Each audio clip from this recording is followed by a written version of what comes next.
व्याख्या काय आहे?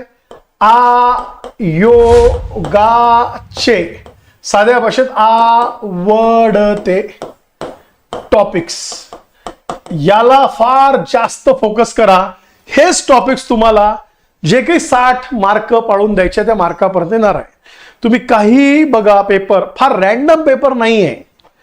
तुम्ही अजिबात एखाद दोन प्रश्न प्रत्येक विषयात रॅन्डम झाले, फार बदलले म्हणून तुम्ही आयोगाचा सरसकट पेपर रॅन्डम आला, वेगळा आला असं होऊ शकत नाही.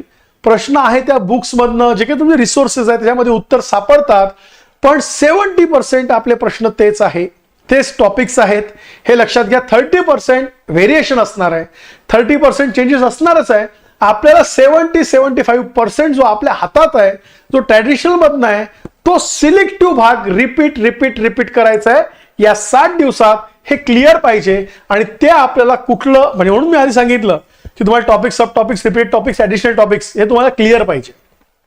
नसेल तर आपले जुने व्हिडिओ बघा, प्रत्येक सरांचे बघा, भूगोलाचे बघा, माझे बस्के सरांचे इकॉनॉमीचे बघा, शेंडे सरांचे पॉलिटीचे बघा. ते तुम्हाला क्लिअर होईल की आता आपण फोकस कुठे केला पाहिजे, कसा केला पाहिजे.